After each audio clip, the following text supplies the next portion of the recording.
హైదరాబాద్ మియాపూర్లో గత కొంతకాలంగా సాగుతున్న భారీ స్థాయి భూ కబ్జాలను అడ్డుకుని ప్రభుత్వ విలువైన ఆస్తిని కాపాడడంలో హైడ్రా అధికారులు అత్యంత కీలకమైన పాత్ర పోషించారు. సుమారు 600 కోట్ల రూపాయలకు పైబడి విలువ గల 5 ఎకరాల ప్రభుత్వ భూమిని ఆక్రమణదారులు బారి నుండి పూర్తిగా తిరిగి స్వాధీనం చేసుకోవడం ఈ ఆపరేషన్లో ప్రధాన విజయంగా నిలిచింది.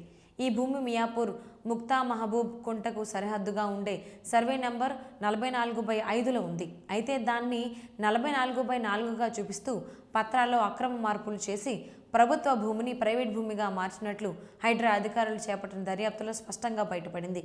ఇది ఒక చిన్న స్థాయి ఆక్రమణ కాదు, ప్రణాళికాబద్ధంగా ఎన్నో ఏళ్లుగా కొనసాగుతున్న పెద్ద నెట్వర్క్ అని అధికారులు భావిస్తున్నారు. కుంటకట్టపై దాదాపు 200 మీటర్ల పొడవున 18 షెడ్లు నిర్మించి వాటిని ప్రైవేట్ వ్యక్తులకు అద్దెకిచ్చి ప్రతి నెల 50,000 రూపాయల వరకు వసూలు చేస్తున్నట్లు స్థానికులు ఇచ్చిన ఫిర్యాదుల నేపథ్యంలో హైడ్రా దీనిపై సమగ్ర విచారణ ప్రారంభించింది.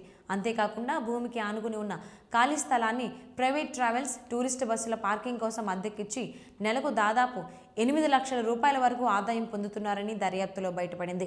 ప్రభుత్వ భూమిపై ఇంత భారీగా అక్రమ వ్యాపారాలు జరుగుతున్నప్పటికీ ఎవరు వాటిని అడ్డుకోలేకపోవడం ఈ వ్యవహారంలో ఉన్న ప్రభావశీలుల మద్దతు ఎంతగా ఉందో తెలియజేస్తుంది. దర్యాప్తు క్రమంలో కబ్జాదారుల వద్ద భూమికి సంబంధించిన ఏ ఒక్క చట్టబద్ధ పత్రం కూడా లేకపోవడం, వారు చూపించిన పత్రాల్లో అనేక మార్పులు, తారుమార్లు ఉండటం స్పష్టమైంది. దీంతో హైడ్రా అధికారులు ఆలస్యం చేయకుండా భారీ బృందంతో కుంటకు చేరుకుని అక్రమంగా నిర్మించిన అన్ని షెడ్లను తొలగించి భూమిని పూర్తిగా ప్రభుత్వం అధికారంలోకి తీసుకున్నారు.